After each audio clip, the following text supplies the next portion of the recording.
Hey everybody, Ken Plume here with a brand new edition of Just a Few Things. That's a show where I have a special guest on and we discuss their six or so most cherished items from their personal collections. And we just have a conversation about them and things and whatever. And for this episode, my guest is an extraordinary writer and producer and poet and just man about town, Deric Hughes. Welcome to Just a Few Hey, Things. I appreciate that intro, but you can strike poet from that. It's my spoken word. My poetry is not poetry. So, Oh no, I'm not going to strike. There is is going to there a way be, to edit this out? Because we're oh already no, off I'm going to, we've a now, grand start there, Ken. we have now emphasized it even further. You could have just let it slide, but Hmm. now you made it that, listen, one of my big memories is your annual poetry slams at San Diego Yes, yes. back in the old times. Back in the olden times where I would basically stand up in front of people and give a word of tribute and spoken in the form of poetry.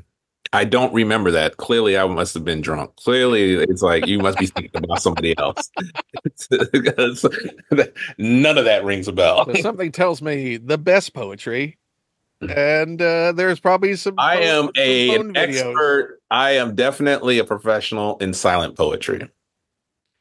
Well, you know what? It's a See, I just did it, and it was brilliant.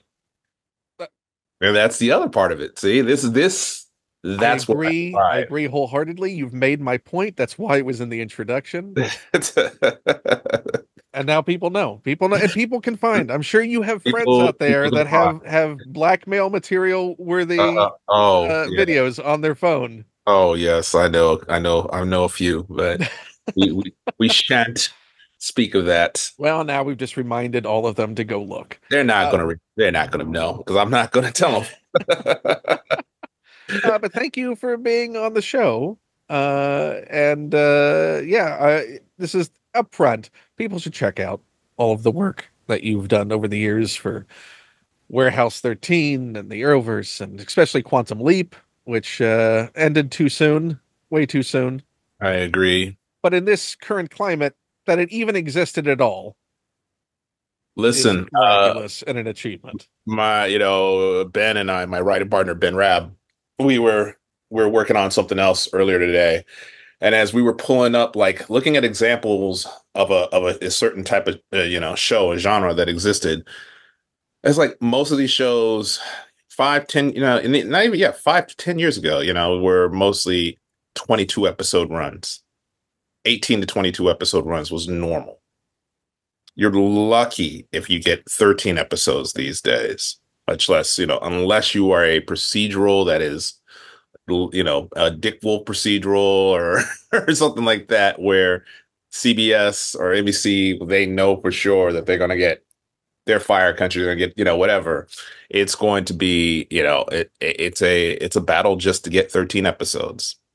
6 to 8 episodes is still the norm, even though now they're beginning to finally realize, the networks and studios, when I say they, that especially, to fill up their streaming platforms, they need more episodes of shows. You Well, you can't also sustain. can't amortize costs We can't across 6 episodes. unless you have deep pockets. But even then, that's going to cost you a lot of money. Like Amazon spending over $200 million for a show for 8 episodes.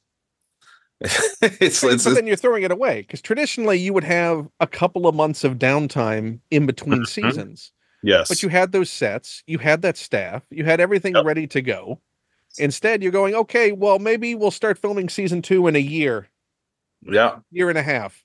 Yeah. I have a friend right now, a couple of friends that are on a show that's now airing on Netflix. It was on another streaming platform that very few people watched over a year and a half ago, and then finally now it's come over to Netflix. It's the number one, number four show in the top 10 in the first week. It's a fantastic show, but again, that aired over a year and a half ago. They shot it 6 months before that, 6 or 7 months before that, and it just got picked up for a second season, but they're not going to start shooting that until January 2025.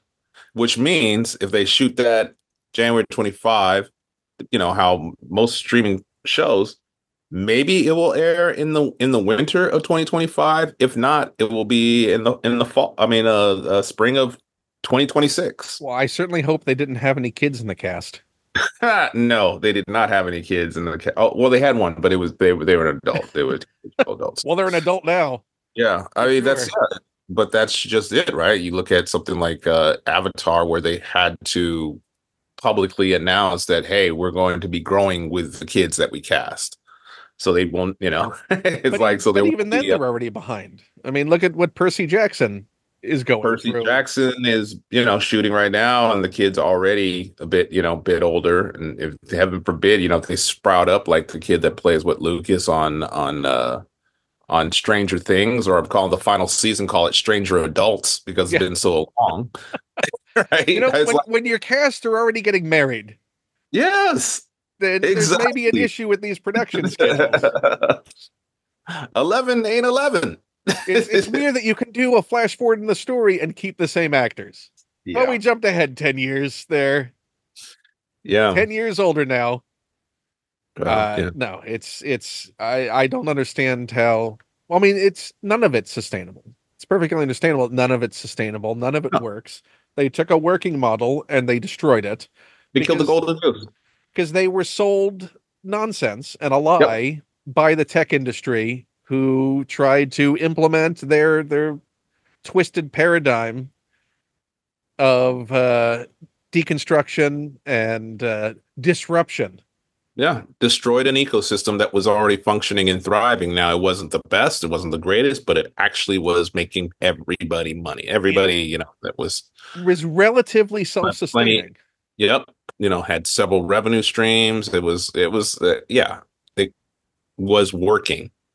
And then came along, like you said, the tech industry came along and said, like, hey, no, that's not working. We're going to reinvent the wheel. And here you go. And everybody was like, oh my God, I got to have this wheel too. Let's convince people to cancel this cable bundle that they've had for years as well Yep. for 74 different streaming services.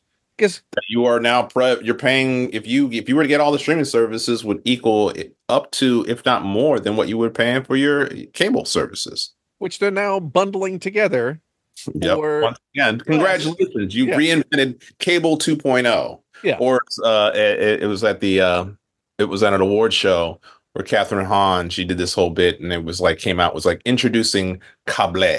And it was basically cable with an accent over the E. And it was like she was saying like, and this, it was basically taking all the streaming platforms and bundling them, and we call But it it's cable. not. But it's not even a second version.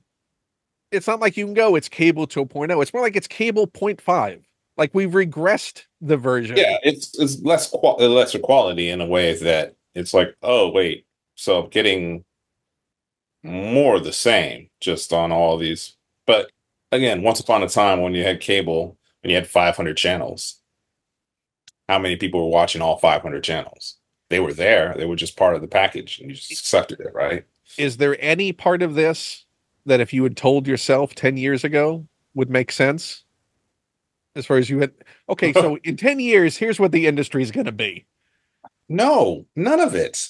None of it makes any sense.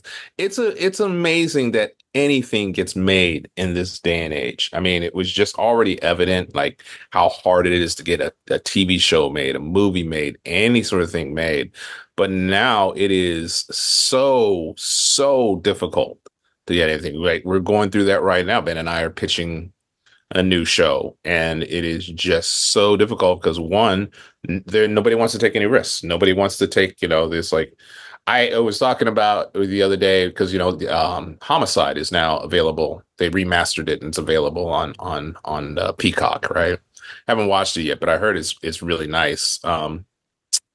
But talk about that show, would even made it past a first season these days, right?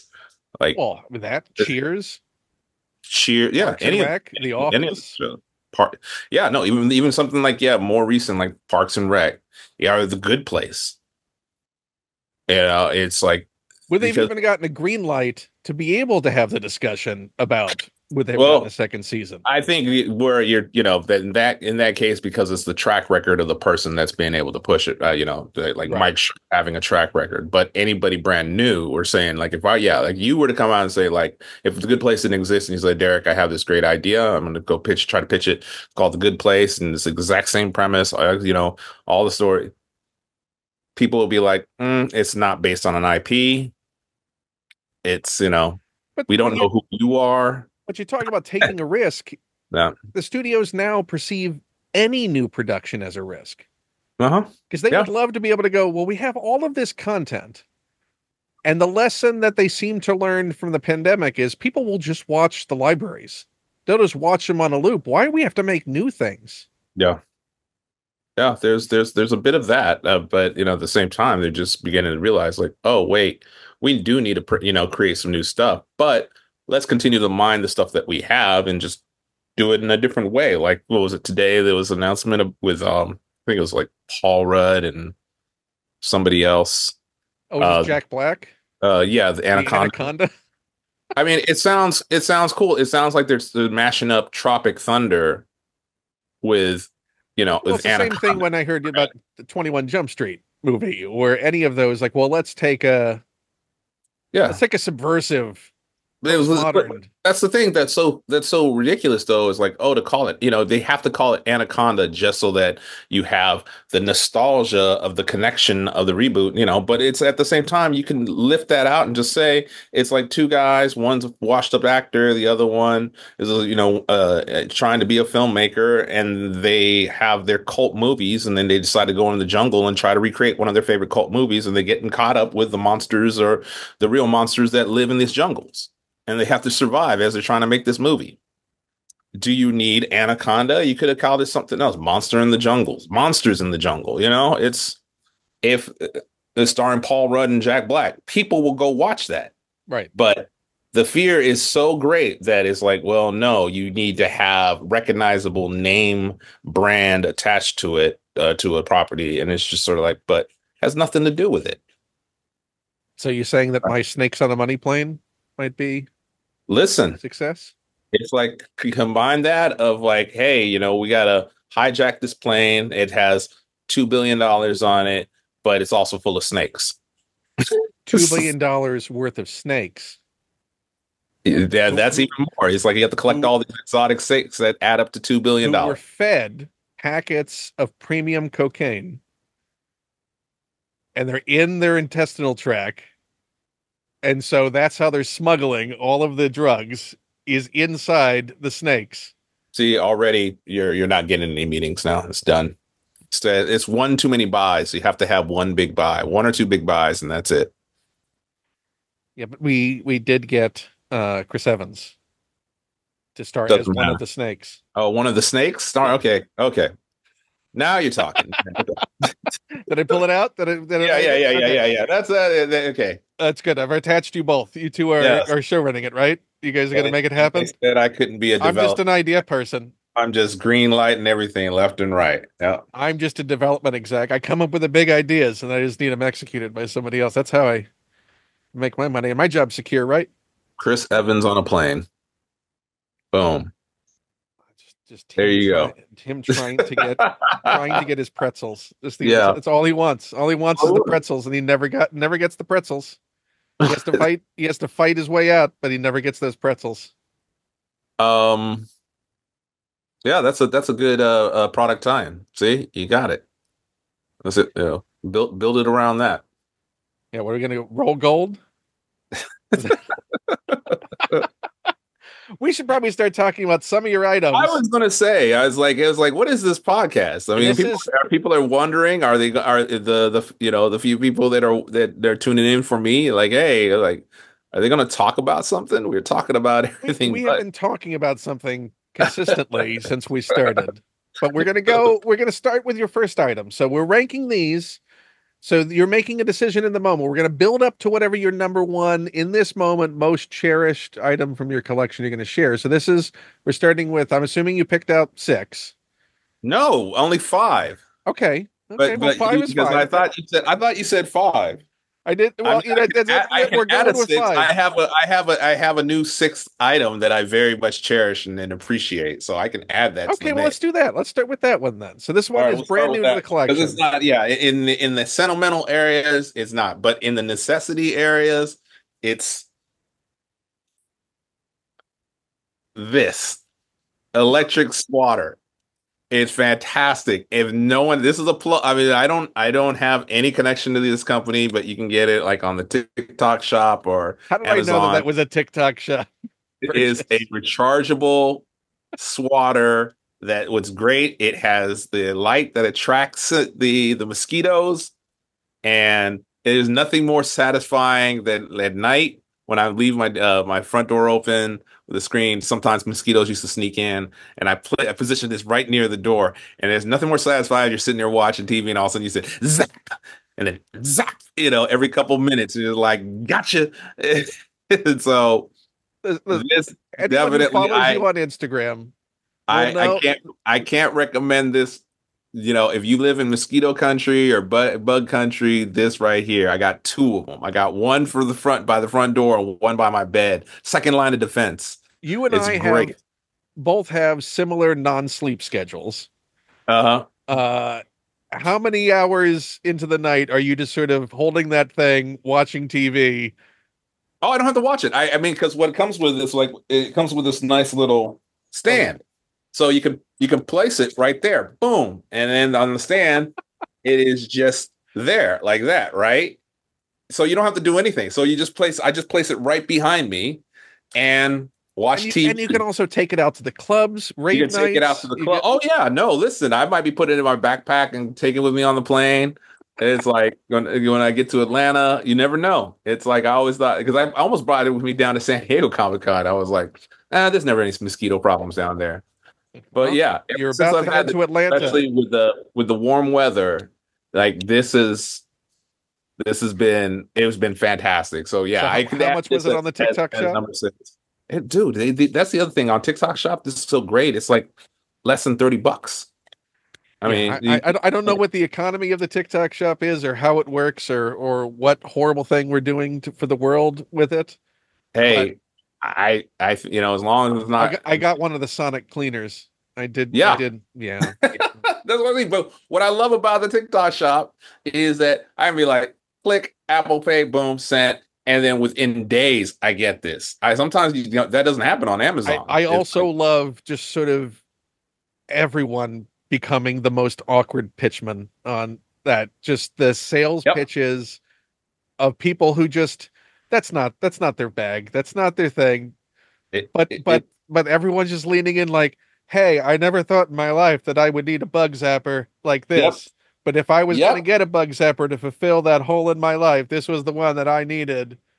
I got that, and the other day I just got the Gorilla Grips. The it's like the where you can basically carry your grocery bags. It's like the little handles that can slip on more grocery bags, so you can hold them without tearing your thing. It's fantastic. It's great. Again, on the TikTok shop, it's like if you would have told me this a year or even 2 years ago, that I would be addicted to TikTok shopping. Sometimes where I'm just like, You do I know, really need?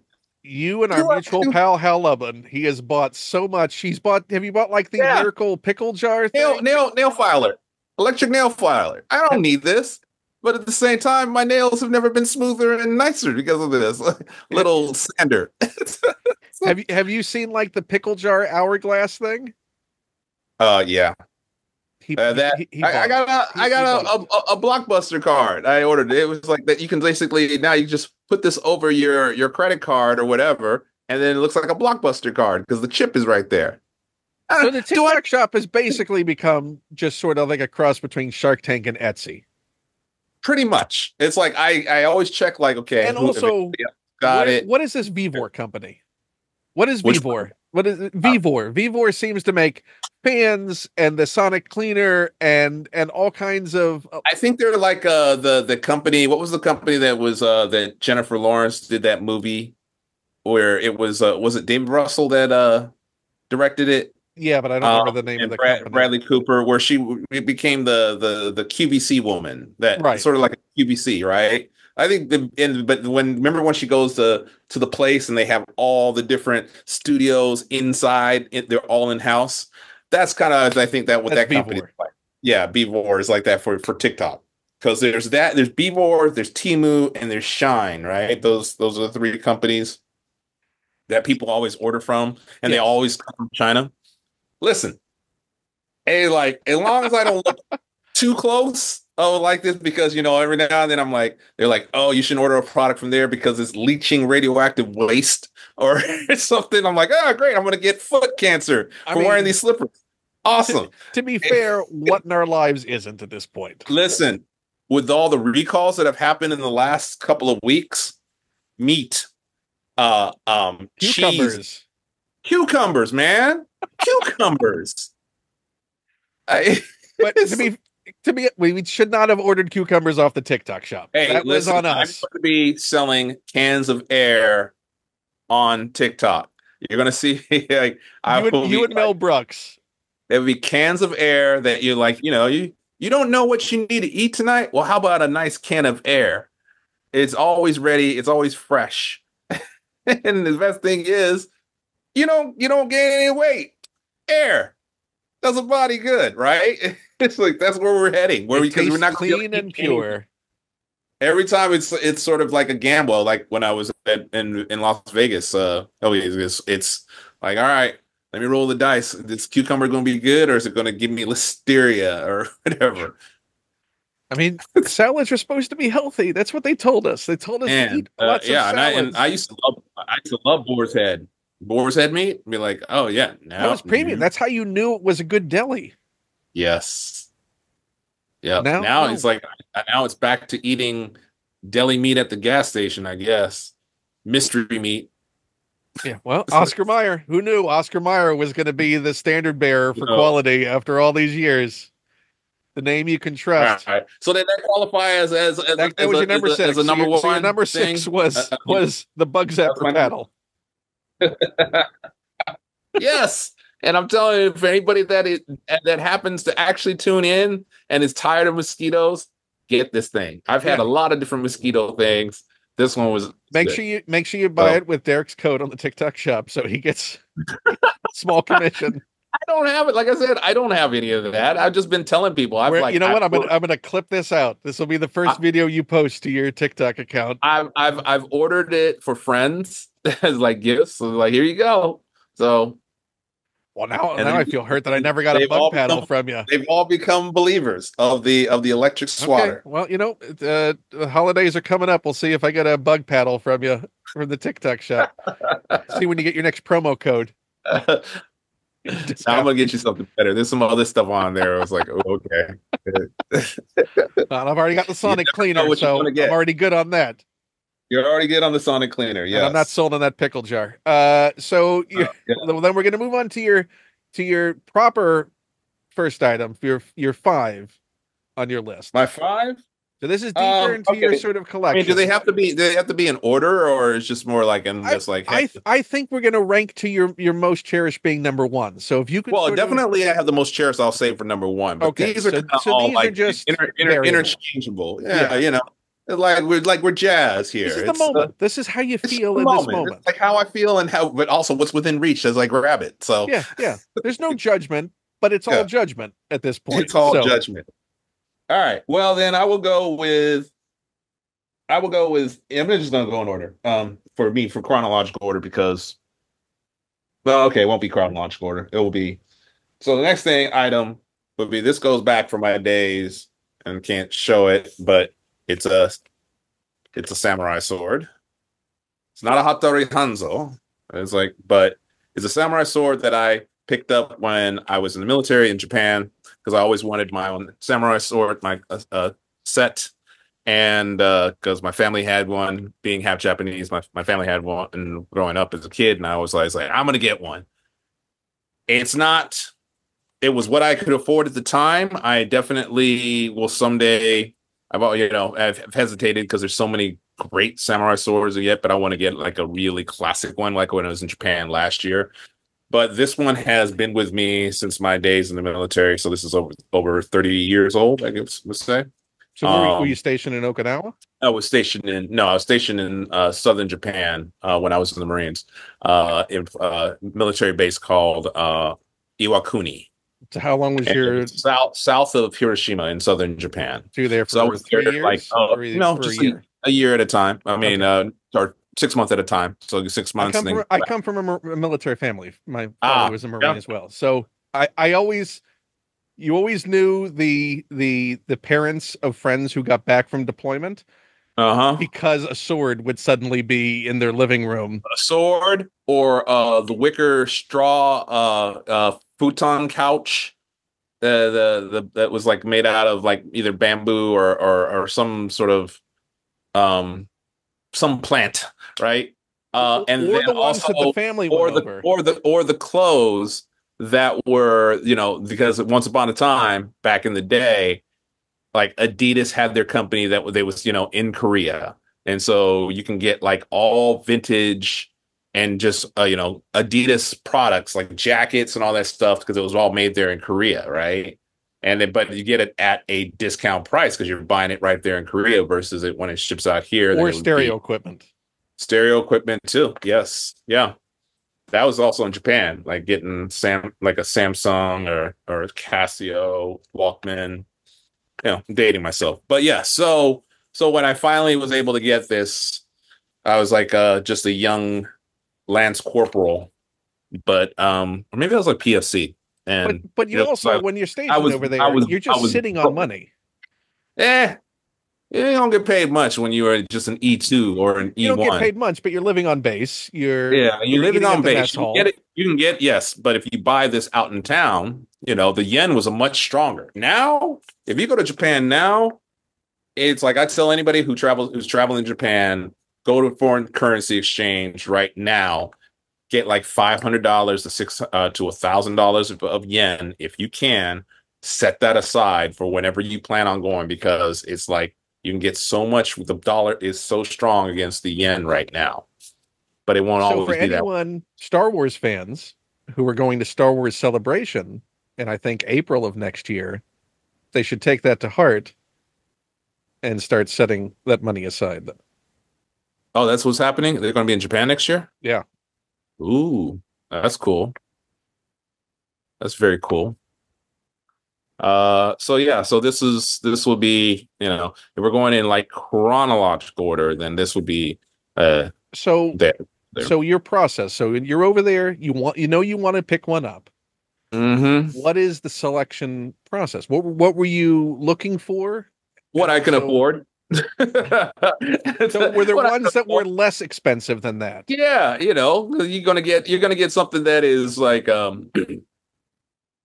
oh wait, again, when you're only 21 years old, $300 for a sword is a lot of money, right? It's like it's not that And it's this is not going like back it's a few nothing to years. shrug at now, but people buy those at conventions easily now, 350, $400, right? Right. But if you want a sort of like a handcrafted, especially when you're in Japan, you want to go out in town and get like a handcrafted sword.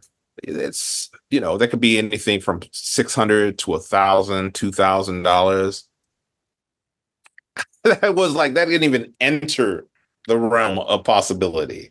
So yeah, so this sword in itself, there's a Japanese inscription on it. What It's does the inscription steel, say? but it's steel, but it's not like it was made actually in the forges of, some sword maker deep in the mountains of, of Hokkaido or anything like that, Right. right? Specifically for you. This was not made by a samurai master. This was made by hilarious. Was it 440? No, 440 steel. And then guess what it has printed on it? So it's not even Japanese. After all this time, it's not even Japanese. It's China. It's China. I got a Japanese sword that was made in China. That is on so many levels awkward. I can't even really say like Was this. that the first time you've This is a actually looked Japanese at that and sword. acknowledged and see that for what? Yes. Yeah, man. Now I'm This like, is why I do the show, Derek. This is why I do it. uh, sometimes I'm like, that's my Japanese sword collection. Mhm. Put an asterisk on that. What the man? So does the inscription on it just say "sucker"? No, you know what? That's true. It could be like in Japanese. It's in kanji. I recognize some of the symbols, but now, yeah, it could say sucker. Which would your will your phone translate it? No, I don't have that technology. I don't. You don't want to know. I That's don't what want you're to. saying right now. I You don't want to don't know because what if it says something like it's an ad for for the TikTok shop. for a Chinese gas station. All right, they sell these in gas stations. Oh, And what if it was it's like just a it's like promotional and giveaway that's that sword? yeah, that's basically it's promoting a gas station name like Chevron for China or something. That's one of Like those. That's one of those 7-Eleven swords, right? it's a gift You shop pick up, sword. you get the egg salad sandwich, and I you get bought this I bought this in one of those. It wasn't like a because it also wasn't like a touristy store. It was like a store that was like, "Oh, this is cool," and there's like all these knickknacks in there. And so you they would had not all be the first the service person swords who on wandered display. into that store thinking the same thing. Exactly. Exactly. I Catering mean, that's the just thing. to Even you. though it's not touristy, they know that there's a lot of suckers because there's a Marine Corps base right near town, nearby. So they probably like, we're gonna Yep, get yep. oh And boy, did they get you. yeah, I got like I said, I got three sizes of sword. I got this one, I got the short, and then it's like, and this shit says China on it. So now Is that dropped it down to number 6? it's definitely dropped down to number six. It's like it's sentimental value of it. It just brings back a lot of memories of like being proud of being able to buy a sword, even if it's But now not a you Japanese just sword. made the anecdote even better when you tell people about it. I'm not telling anybody about it. Other than the world right now. Other than the world, but nobody's gonna pay attention to this. I don't know if Yeah, anybody's running. I bet you Ben's watching this right now, and Ben is not watching he's gonna this. bring it up. Ben is not watching this at all. This is comedy I gold. I will say this. It's the Yeah, I don't think anybody's gonna be running up and I'm say gonna tell like, all of our mutual how friends. you like them Chinese swords there, Derek? I'm even gonna send this to Yvette Brown. She's getting it. That's too busy, nominating She the will love the first clip that I woman send president her. of the She United will States. love this clip of the look She on was your at face. she was at the DNC. I texted her yesterday. She's like, she's living her best life, watching history unfold in real time in Sending person. it, sending it. She's not gonna watch this. So I so love you, so Yvette, what but I'm hearing right now is that you're gonna start investigating getting a proper sword I'm in the gonna very look near at future. everything. I'm gonna look at everything before I open up my mouth to say proudly where I got it from. Like that's why, like when I'm at Dragon Con, now I'm gonna go really take a look at some of those swords You'll that they probably all. find more authentic I swords at could Dragon probably find Con. an actual sword from Japan, a collection. that, but like I said, this was my very first purchase as an adult of like of what I thought was going to be added to my art collection of someday being on a mantle in my house. Good thing I don't have a house, can't afford one, So how do you but display it? I display it. It's on my shelf next to the TV. I have like a little cabinet, so it's Okay. on top of it. Yeah, Did it it's on come with display. You see a it. rack? Did it come with the Yeah, little yeah, yeah. display It comes base? with it. It has it's three swords. Specifically crafted for tourists and service people to Pretty purchase. much. Pretty much. This is the other one. See, that's like this. Does it Oh, also have the why is it when I first thing I pull out, it says China on it? But I I never and now it's just like it's falling apart. Okay, I should not mess with this one. It's like the scabbard is loose. Okay, there's a reason why I didn't touch these. I'm gonna put that one back because So on the scale It of possible it's heirlooms, this is dropped down a oh few slots. it's dropped. Oh, it's dropped. There's no doubt in my mind. Is it Well, even steel? Is it even what that's is the the metal? thing. I don't know. I don't know. I wouldn't get it wet. Well, I definitely don't feel safe now. Like if someone were to break in, before I always be like, I'm gonna grab my samurai sword, defend myself because I've had a little bit of training. Now you got to say I'm going to grab my Timu sword. No, it's gonna be like what was it at that moment in Paul when Paul the alien tells Nick Frost is like, I tell you it's a bad economy, and and Nick Frost pulls out the samurai sword and it breaks after one swing. That's what I got. I You're got the you're you know the more you do that, the more chances you have of that blade just staying in the scabbard. No, it's no, like I said, it's no Hattori Hanzo sword, so I'm good. Well, you Okay, know what? We're gonna pick this up. let's move on. Let's move on. How about that? I'm gonna put this. I I'm gonna didn't put this valuable sword. It's valuable emotional. be very careful. Very Yes, delicate. yes. I'm going to place it back. All right, it's back in its place, and luckily, it's like when I show it off, since it's in the sword is in the scabbard. It's like you don't see China written on it, so I'm good. It's I need to my know. Japanese I'm going to sword. want to follow up from you after we're done. I need to know what that inscription says because Yeah, because I just could have between just you and bought a I need to know what that translates I to. could have just bought some Chinese swords. There's some really cool Chinese swords out on the market that ancient Chinese swords. And you have three of them right now. All right. Let's move on to your number four item on your That's a good list. show. This is a good show. Thanks for letting me be on there. I'm gonna get out of here. Uh, No, we're going to bring this up. We can only go up from here. All right. All right. Moving on. Um, so I'll go with this one because in this again, I'm going in chronological order from like back in the day to leading up to now to the well actually the number one won't. So this is a framed copy of my very first comic book that I wrote with my writing partner Ben Rabb called Living in Infamy. And that's the check of getting my very first paycheck, my check of a copy. There's a copy of the check for writing Living in Infamy. Um, and it's not a lot. It's like $1,200 to write, 22 pages of a script. You don't see Also, that. You don't see that the nowadays. no, you don't. That's the sad part of it. It's the it's like it's not like that the writing fees have gone up in 20 years. But no, I'm very proud of this. This is one of the first things that Ben and I collaborated on, worked together. And It was a 4-issue miniseries about a witness protection program for reformed supervillains living in a small town in Arizona. That was 2007.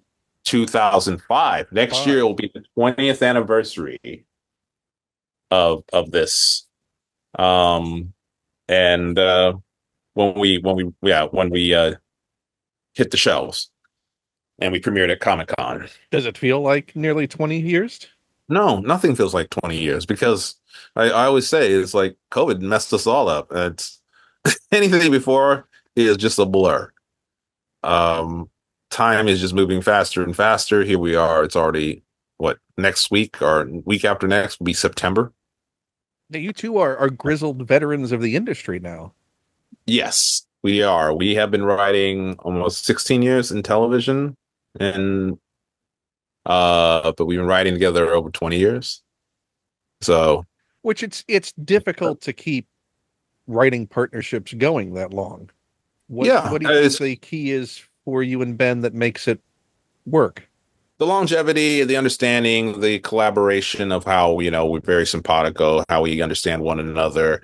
And also we were just fortunate enough where we've been able to actually have a career. I think where partnerships start to fray, unravel, is like when your career is sort of stagnant or not getting together, and you just have different sort of directions that you might want to go, right? We we've been writing and creating together and continue to, create stuff, but at the same time, uh, things work. It's just, and you can see partnerships. I have, a couple of friends that are also writing teams that have been around just as long, if not longer than us. And you see the sort of like how that works. And then you have other friends that were fantastic writing teams, but that something happened where they just parted ways. And sometimes they had to start over. Other times they're fortunate enough where they're both, they were already at a position where they're able to sort of like kind of start over, but still be successful individually. And then others that just disappear. You see one person doing well and the other person no longer in the business. Um, it's it's something that is like it's not front of mind, but you think about it. And but again, I think what where it came for us was just a level of respect and understanding for one another. And what we always said is that check your ego at the door. If and at the end of the day, it's best story wins. It's not about best idea, best story wins whenever we're trying to come up with whatever we're working on. And because we're there to serve the story and not the other way around, right? Not there to serve our egos. So yeah, that's sort of the sort of an answer, but there's like no, there's no sort of like one solution to it. It's just it's a marriage. That's the other way. Is the relationship is it's like a marriage, and so just like any marriage, you have to work at it. You have to be willing to have this the same goals and the drive and again the collaboration of it, that's your mini room into itself. And Does that you've had the highs and lows, and Yeah, peaks and valleys, understanding, being mature enough in this business early on. But that's the other thing, we came into this business late, right? We didn't get our first actual TV writing gig. I was 35, 36. Ben's a year older, so he was 37, so we already had lives before that of doing other things. But again, it took us 8 years to break into television. So it's I always say that, you always say it's like it's a marathon, not a sprint. You have to pace yourself. You have to, right. understand that it's not, what's the other saying that, we always say, it's about the 10-year overnight success story. For us, again, it took us 8 years to break into television. So that's 8 years of no's, 8 years of trying, 8 years of trying not to And you quit. also know what else is out there. You know how Yeah. rough it is everywhere. So you don't have quite the same grass as greener as if you had a massive success at the beginning and you're like, well, I wonder if there's something bigger and better out there for me. Because that Yeah. tears people apart as well in those Hmm. collaborations where you go, well, I've known nothing else except for this collaboration. Yeah. Maybe there's something else out there. Maybe there's something better for me out there that isn't this. Yeah. Instead of appreciating when something works well and you work together well with somebody, you Yeah. go, oh, this is a special thing, that this is not normal. This does not exist in a Yeah. lot of ways and is difficult to maintain and sustain, but there's a benefit to it. And I understand what else is out there. And plenty of crying in between. Then you get to hold each other No, during those no, no, times. no, no. You just hold the pillow. Ben's married. Ben's got a family. You hold He's your got, Japanese sword. oh yeah, I will hold my trusty Japanese sword. Japanese sword in one hand and One hand that and I mosquito stand zapper in the other thickness. Exactly. at 4 a.m, posting on Instagram while you can't sleep. And Yeah. I'm there watching every single one of those story reshares. Yeah. So, Yeah. I let down Akira Kurosawa. That's you know what? We don't know what was stamped on his swords. We don't know. We don't know where his swords were it's produced. the Were there any made in close-ups? America. Yeah, Sure. we don't know. And you know Real what? steel. That was for film. We know Uh-huh. that there's it's what looks good on screen. Doesn't have to be authentic. That's true. So So true. you could have the exact same sword that Akira Kurosawa used in all of his productions. You don't know that. None of us know that. All right. So how much time do these podcasts like am I eating up your time? I notice like we're at like a good clip here. You're Do not. you edit it down? Do you No, this or is it. This is the this is conversation. it? We are so basically we are what is it? Not PBS. Is it public access? Yeah, yeah. We're We're we're we're at midnight public access after Derek. You know this is what Margot all of Margot entertainment is Finkel now. and her 12 cats is a as they crochet, Yeah, and then we follow right after that yeah. and right And before. you're gonna do your interpretive dance with your bug zapper and your sword. Right. I hope you prepared your piece. Also, you'll providing your own musical accompaniment because the musician did not show up with his guitar. I'm sorry. We tried. That's how it normally goes. All right. Your number three choice. Number three. Number three going in the sort of fun order of um this one is first writing credit in television.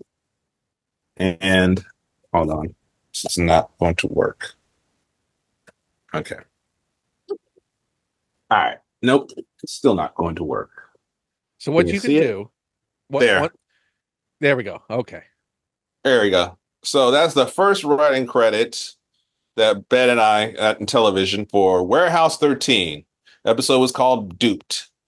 And it was season one, episode nine, eight or nine.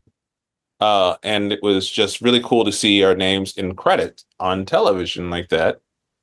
That for something that we wrote. And bonus, it was our very first cameo in television. That's us right there.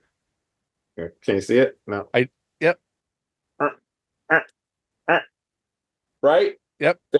That's me, Ben, and Mr. Eddie McClintock, aka Pete Latimer, star of Warehouse 13, our co-star would say. It was him and Joanne Kelly, who was Michael Baring. Fun story. So we went up to set where we're shooting up in Toronto. It was our first time visiting a set as writers. And because our showrunner Jack Kenny was very supportive and encouraging and wanted every writer to have an experience. Now, Which is not a consistent thing in the it's not a industry. consistent thing. It's I would say there are more writers that are showrunners that want to do that. It's whereas the inconsistency and the lack of resources and support comes from on the studio side because they don't want to spend the money so they rather and also if you're in streaming, it's like by the time that anything's beginning to shoot, it's like writers' rooms are already long and gone. And Right. so it's just the showrunner and two upper level writers. So if you're a young staff writer, for first time staff writer, you're not going to get that experience. You're There's no already guarantee. fingers crossed on the next project. Yeah, yeah. Or yes, you're either on fingers crossed on the next project or just trying to wait or whatever. But for us, it was so, we were able to fly up there. I mean, we told Jack, look, we want the experience. If you just give us the permission, we will pay for our own flight. We will pay for our own hotel. We don't care. We want to have this experience. And he was very supportive in that manner. So we flew up to Toronto. And then we went to the location where they were shooting this episode, which was in this older hotel that they were using as a casino hotel. And the first person we run into was Eddie, that who we had met because he came to the writers' room earlier in the year, and we saw a couple of times. So he was really excited to see us, and he had some questions on the script and the lines. And he was talking about, can I try this out, do this? And we're like, yeah, cool. And we're just walking and talking. We're doing our Aaron Sorkin West Wing hallway corridor walk and talk, right? We get to the elevator. We get in the elevator and we're still thinking, heck, we're actually going somewhere. And then it turns out that we're actually in the scene. And so he was just like, just stay right here. And so we become the extras in our very own episode by accident. but because it was like, hey, and so Jack was cool with it, and nobody else really said anything. The director was, cool with it. It's like I think we might have bumped out any sort of background extras at that point, but no one had really said anything. So we just became the background extras for the day, for not for the day, for that scene, and then it remained in the cut, like we made it's like, and it is a prominent shot because it opens with elevator doors open. It's like there's Pete, and then there's us in the background, and he gets off and it follows him out.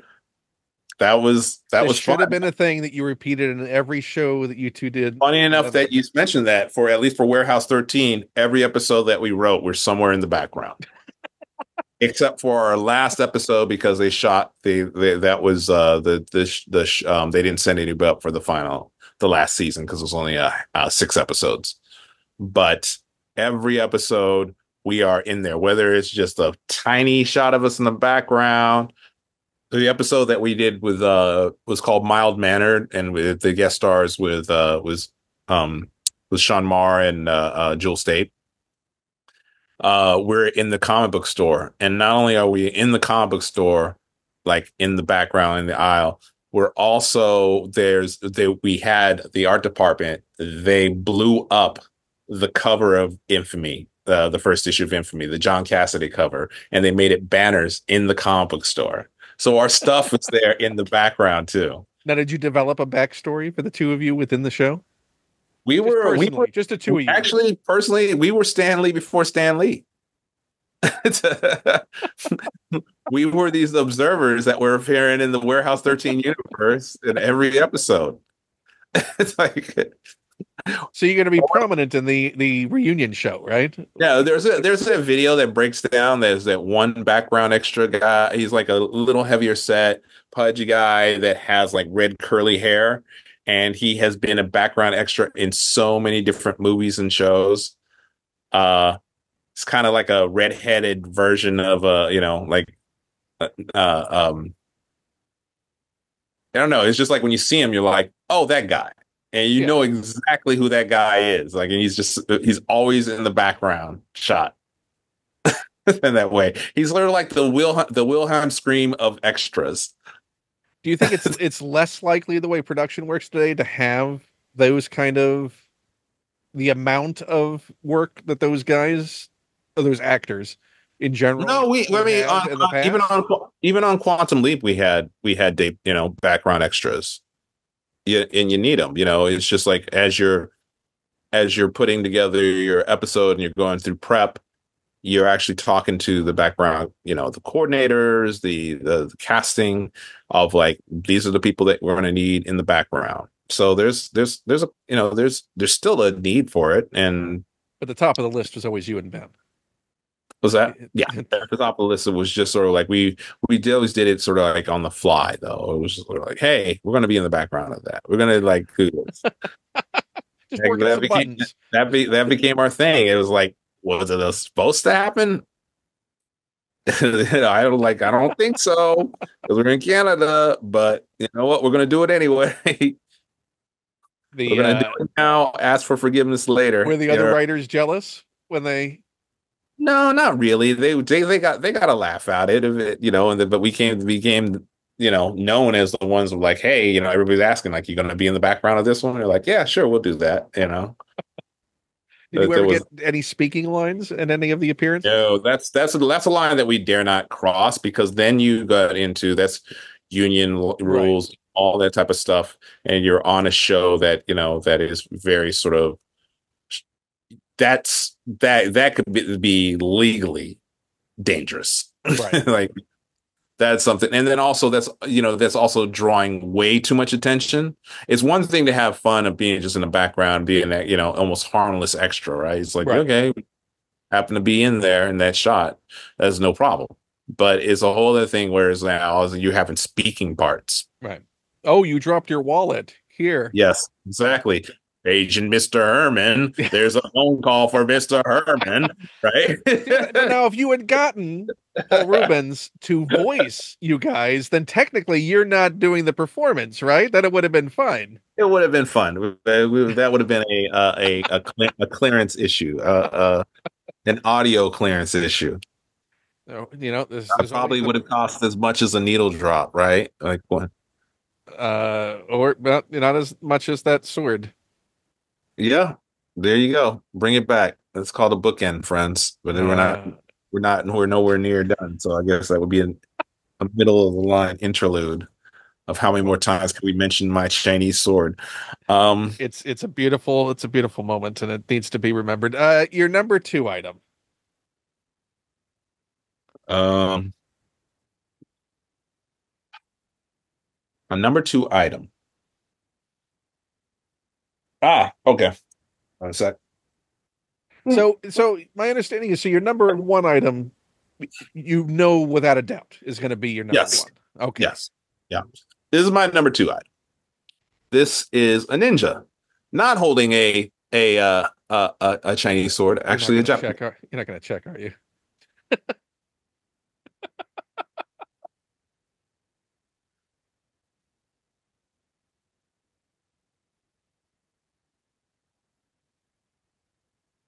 Okay, there's nothing on there that says that.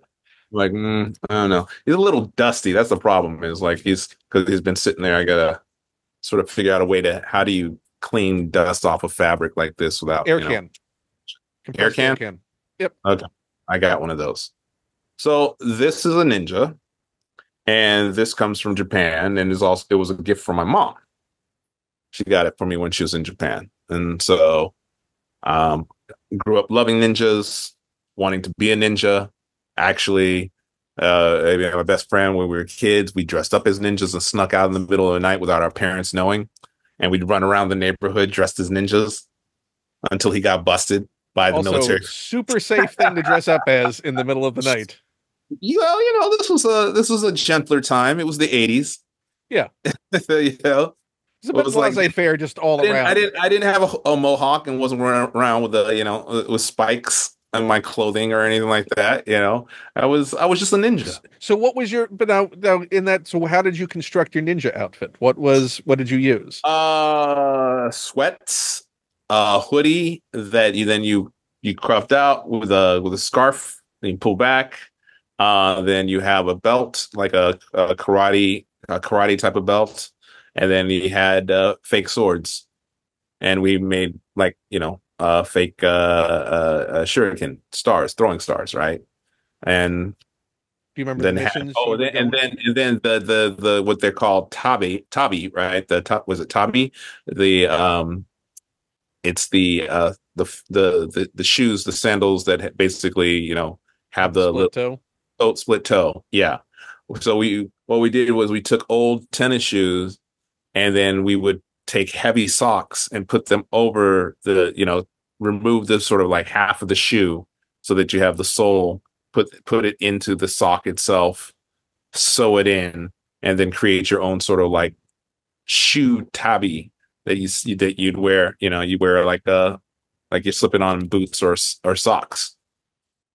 And So then what we'd would run across from rooftop to rooftop. The problem is you live in the suburbs, so you're not Raphael, Leonardo, Donatello, or Mikey trying to jump from rooftop to rooftop because each rooftop is about 30 feet apart. So it's more like running to the edge of the roof, hopping down, climbing down from that roof, and running then from finally shrub to shrub? to the next roof, run across that roof, and and so it's sort of like Were you ever spotted?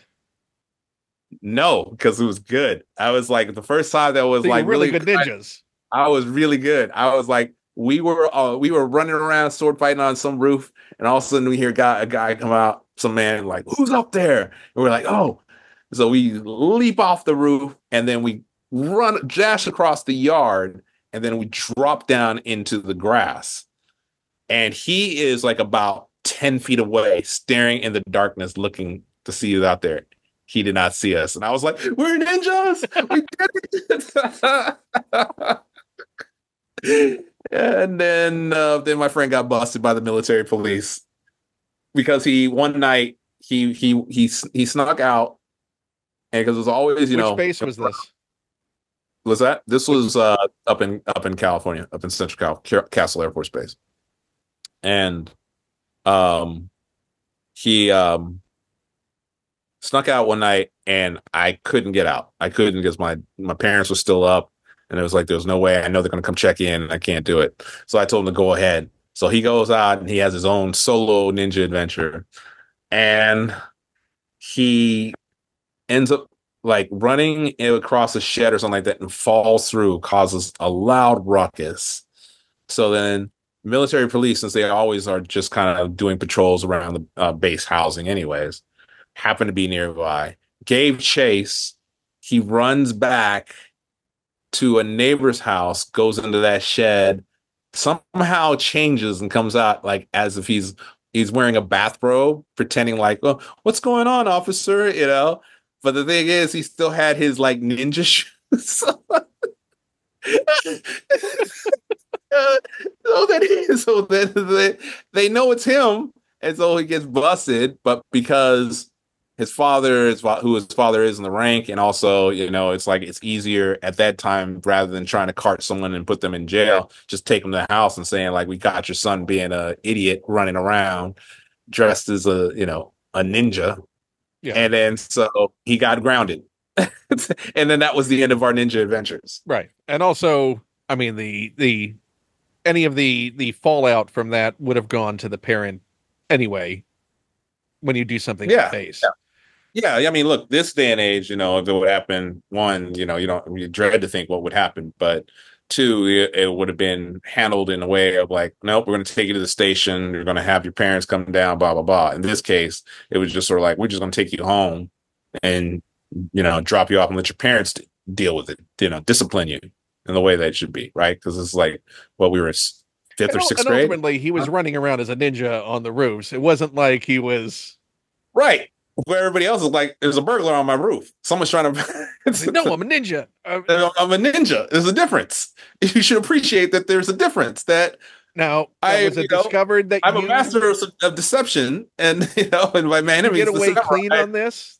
Was Meaning, that? was there never any word that you were also doing this with him, just Oh at no, other no, no! It times? never came out. That was it. It was done. So He never, he also did not he rat you never out. snitched. No, he never broke the ninja code of like revealing the identities of the other, the clan, which was just me. It's like Clan of two. there's two, but yeah. So that's but we never. Yeah, it was Are it you was. still friends? Oh yeah, yeah, yeah, yeah. No, we're still friends. He's a Can you fantastic artist and works for different comic book companies. I can't say who it is. Just because I don't want can you to. recreate those outfits and go off find a rooftop Oh, they somewhere? would be better now. Well, have you No, seen like especially what cosplayers can do now? I was like, I'd get me a real ninja outfit. I'd no. actually order it off a You need. TikTok shop. I'd offer I'd order it off a TikTok Don't check shop. where it's made. Don't It check doesn't where it's matter where made. it's made, it's still a ninja outfit. No one's going to be checking the inside tag as I'm being a Certainly ninja not running. you anymore. That's the No, not last thing you anymore. want to know. That's a absolutely forbidden subject. Like, So have you done like a Halloween outfit, or have you no, no, ninjas are played out. you I want to be a ninja now. Like, no, I don't go. I'm all right. It's like, yeah, there's so so many other things you but can be once he was creative. caught, it was the end of that It for was you the as end. well. It was the end. That was when it was like, hey, you know what? Let's do something There are less. consequences for That's consequences to it. And sneaking then out in and the then middle of the also, night. but the other thing was then he moved away.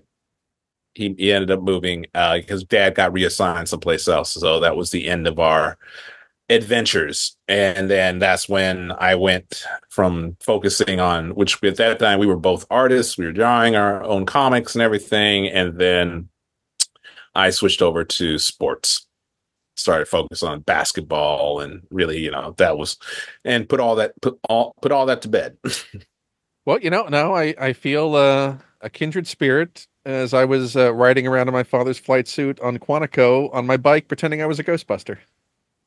There you go. That's what it So was. That's what it was. that was the '80s, folks. So what we did. what did you have as your made up My a proton proton? pack. Yeah. It was a trouble game. Okay. No, concentration. Concentration where you had to put the little pieces in because it was a Uh-huh. square Yeah. or a rectangle shape, and then I had the nylon cord for the strap. So I tied knots and I pried apart the shell of the game enough to shove the ends in, and the it would cinch back up and keep the cords for the pack in. And I had a microphone Okay. for the neutrino wand. Oh, okay. My Rancor was one of the ghosts that we would catch, and the containment unit in my closet, which I set up, was my light bright. Whoa, that's cool. And So then your Ecto one was your bike. Ecto one was the bike.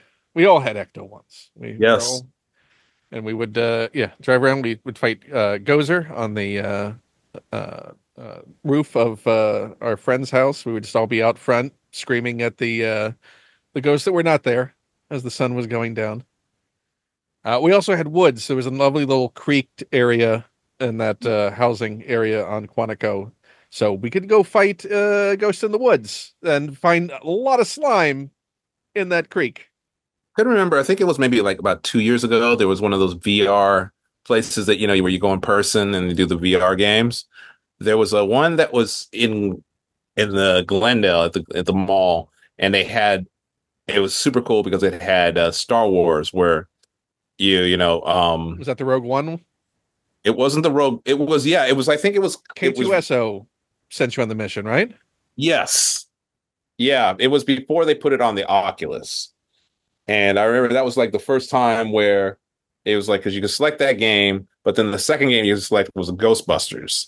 They had a Ghostbusters, and that was so cool because it was like for the first time ever felt like a actual Ghostbuster, right? You I did that in Midtown Manhattan uh at the end of 2016 at the uh, Wax Museum. I forgot the name of the Madame Tussauds. Was that the one? Did they have at that time? Did they have the Stay Puft Marshmallow Man tearing down the walls, and Yes, then yes. like all of a So I sudden remember he's like going through that looking at me, and experience. then Yeah, and you was like standing yeah, on the edge of the building as you're looking out of it's with the yeah, city.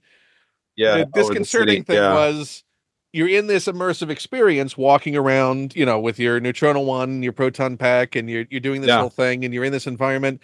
But I could hear all the employees talking about the break that they needed to take because they're standing like 5 feet from you in this open space monitoring you. Right. So I'm now you're just self-conscious throughout the thing and you're having all this visual stimulus of feeling immersed, but there's like these ghostly voices are going, yeah, he said he'd be back in 5 minutes. He was supposed to be back in 5 minutes, like 20 minutes ago, and I'm getting tired and I'm getting hungry and I need to take my break, and this is ridiculous. And I'm like, oh, I want to just the Slimer's That there. Can you just please just not for a minute? Or and then that's amazing. they're all talking about you because you're hilarious walking around and Right. reacting to these Oh yeah, things. because you're like, they're watching everybody doing like this and Yeah, stuff, you're right? putting on a show for them. Yes. Yeah, the Star Wars one was all we did that. I think I did that both in Disney Springs in Florida and then also downtown The Disney in Star California. Wars one was cool because that was the first time, like when Vader pops up and he's like, standing across the way and he uses the Force and grabs your weapons as first thing you're shooting him and he's like, basically deflecting all the bolts and then he uses the Force and just snatches your weapons And away. then It they just, very smartly put you in disguise and stormtrooper gear, so you yep, looked like your yeah, crew yeah, was actually there yeah, and dressed up. yeah. No, that was cool. And the real The props. Oculus. The fact that you could reach out, like, oh, there's an R2, but if you touch, there actually was a physical prop in that Yeah, shape. that's the difference between that and I mean, there's several differences between that and the Oculus because Oculus VR put out theirs. And the cool thing that I liked about Oculus, but then the other thing that I missed was the physical interaction of the in-person game versus doing it at home. Uh, the one thing that really you come to understand, like just how frightening Darth Vader is he's standing in front of you 7.5 feet tall. He is a monster of a man. I mean, it's like it's just like you're like, whoa, okay. Yeah, yeah, and It's like you you got don't nowhere get. to go. You got and like there's lava there. There's Well, things blowing up over there, and and he's berating you as he stands there. It's like talking to you. I'm yeah, like, all right, asking for man, that back laser sword. It's like take the laser sword. Just let me go. I don't care about anything anymore. Just off. Yeah. no, Uh, that was a nice experience. That was uh which I don't know if they do those anymore post COVID. Post COVID, I think they have reopened some of the VR places like Sandbox and some other places and stuff like that. But I think that But it that one that was lost. doing that was really trying to make it Oh, like, hey, that was so cool. It was so cool. And it was like a bunch of my friends, we would like go. We're like, we're going again. We'd go like every other weekend. It was like our little mini trip, and one of those things where you could see the potential where, because of the physical interactions of like getting in an elevator, feeling the lifts, that sort of thing, or even like as the ship is descending into, Mustafar, right? It feels like that you're literally like landing, and then you step out onto the plank, and the hot wind, the air hits you, all those sort of like and you could physical feel the things. concussion of when those creatures were Yeah. hurling the lava blast at you, and Yeah. And it's so that it had held so much promise. And then after COVID, nobody went back. And so those businesses dried up. I think that if there hadn't been no COVID, that it would have only gotten better to like where it felt like there was going to be a place of like where you're going to have not just a 20-minute experience, you're going to have a full hour experience, right? It would be like sort of the movie version, a VR movie version of going into something. But at the same time, it's a big, if you go into a big cavernous sort of like set up like the size of a hangar, and then having all the sort of obstacles and everything in place but as I'm you're wondering going through. how extreme you could get with that storytelling when That's what I'm saying. I was like, I think when you're tethered and you uh-huh. don't actually know the space you're in. When you have those goggles on, you're in your own world. You don't know what you're Yeah. navigating around. Yeah. I don't think you could have like an alien encounter. You couldn't do an alien version of that with that kind of terror potential for people when you don't know how they're going to respond and have maybe it's like Oh, a it would, full but it would on. be maybe, but at the same time, because of like, look at the experiences people have going through haunted houses, right? But you're It's not like these doing that are encased in a headset that's divorced you from the outside. not yet, not yet. I mean, but if they were going to get there, Right. it's still the same thing of like, just remember that these are performers. I'm sure there would probably be some sort of disclaimers, right? Do not punch the monsters. You Right. have your gun, Or your use the friends. gun, or your friends, right? Yeah, it's like, but you can, but Remember, think about it. you don't have to outrun the polar bear, just your friend. That's Having, but like I said, if that technology, if that entertainment style had not been disrupted, if they were allowed to continue to build and just become more and more successful, where it all of a sudden it becomes these mini, theme parks, right? VR theme parks, where now you go there and for 45 minutes you get to go on this adventure. Like you and your friends get the, journey through Mirkwood as you're fighting off, spiders and, all this type of crazy stuff that's hidden inside there. But you're literally, navigating a maze, but from your VR experience, it seems like that you're in this forest, this dark forest with trees, and so that just like having the imagine if the Imagineers had their hands on that technology and were saying like, okay, we're gonna really step this up and bring it in such a way. or just But the VR experience that I always wanted was I would think dead simple, and I never understood why it was never offered. Because I love the yes, interactive experience is fine. I would love just a zone out experience, which hey, this is just you sitting in hyperspace. You're in a cockpit, you're Oh yeah. watching hyperspace, and you're just chilling out and relaxing watching hyperspace, or you're going through time, or you're whatever visual effects that are so impressed. Just have that as They kind of have that in the on the Oculus VR. Like, Oculus 3, it's like there's some Zen like meditation programs where you're just floating in space. It's just sort of immersive, and then there's just like nice music playing, space age music playing, and then there's the other ones like that are sort of close to like was it StarCraft, where you're sitting in the cockpit and you're flying through the it's all I deep. need. It's all I need. Yeah. Yeah, yeah. It's better than that I notion. think what you're saying is like you want to be able to slip on some VR goggles and have the equivalent of like people that listen to or have the YouTube videos that they used to play in the background of the young girl as she's studying with and her The cat's there. lo-fi, the The lo-fi lo-fi, stuff. yeah. Yes, You want yeah. VR lo-fi. That's But you what you. know what? Disney, what brand the heck out of it. Have it be the hyperspace from Star Wars. Have it be the Millennium Falcon. Give people just a calm screensaver experience in VR. That's all I need. Hey man, you're plugging it now. Tell whoever's listening if Yeah. there's one. That one Arkham VR thing that they did, I just love uh-huh. just sitting in the Batcave. I'll look around as bats are flying around. Just chill out in the Batcave. I don't need. You got a Attack on Titan VR game now. Oh, really? There you go. Yeah. See, I don't have an The most I did was the PlayStation VR, which is Oh, me. again, yeah. It just lost out. They stopped really making anything for VR in a way that Yeah, you uh have to have the experiences and you have to support it yeah.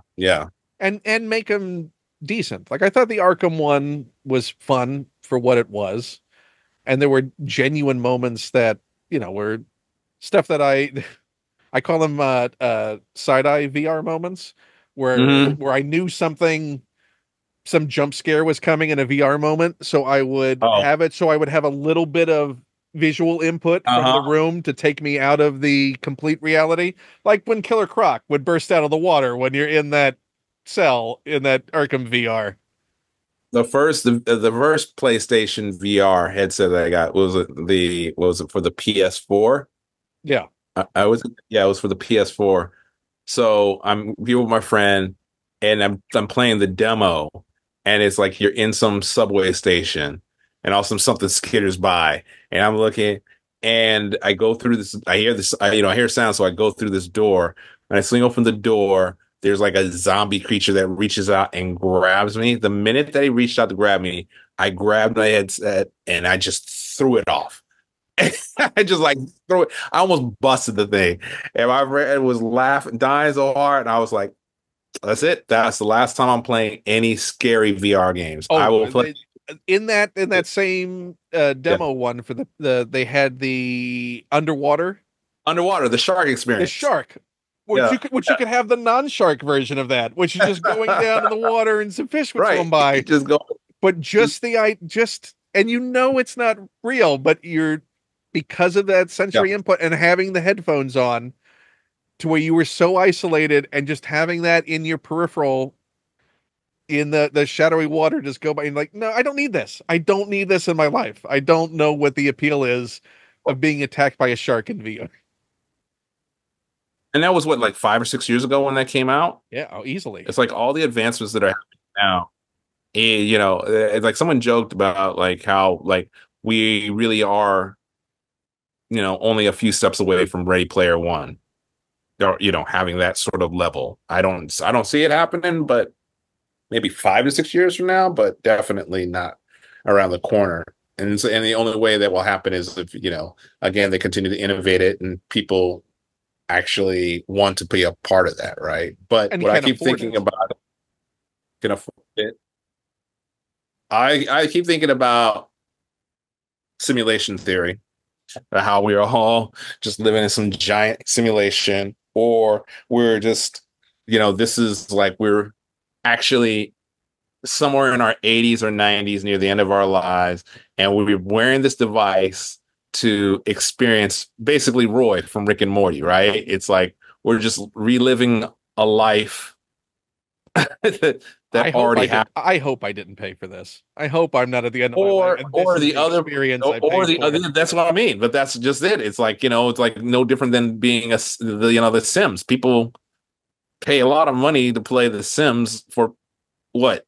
Their character just to shop and sit in the, in the house, and it's have Or that. those people that put their character in a swimming pool and take away all the ladders.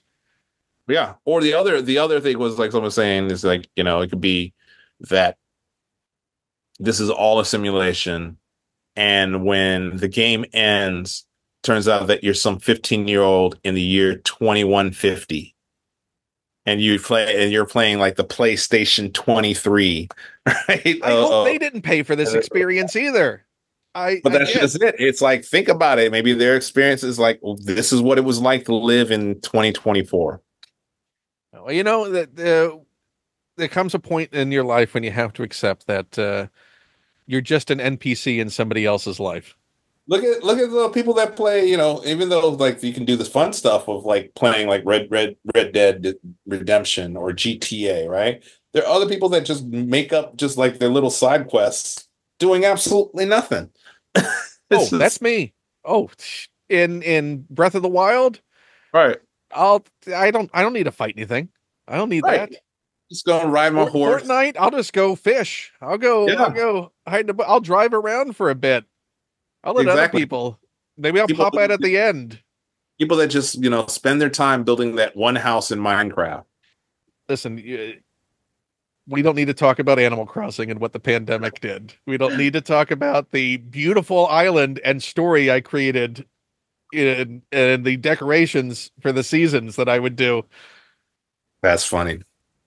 We don't need to talk about me doing largely the same thing right now in Lego Fortnite and building an entire fully designed world and accessibility options within it.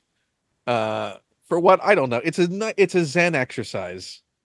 Ultimately, the great gaming experiences for me are ones where you just get in that sort of. I love liminal space like that, but you can multitask during because I'll Mhm. do my audio editing Right. while I'm playing a game and be able to have because if I focus on the one thing, it'll just bore me to tears and I'll feel that drudge work of it.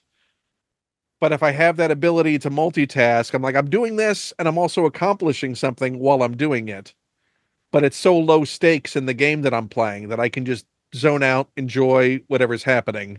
There's a game right now that just came out this past week called Sun Wukong, right? Massive. I've been waiting for years for this game to come out. It's big, based on Chinese mythology of Sun Wukong, the Monkey King. And the graphics are beautiful. It looks the gameplay is very much sort of like I think they were comparison like of Soul is Solus or and Dark Souls, something like that, and Elden Ring, has that sort of vibe to it. But then I start seeing people reviewing it or people playing and saying like this game is super tough. It's like I reached that point where I was telling my friends, I was like, I don't want to do homework.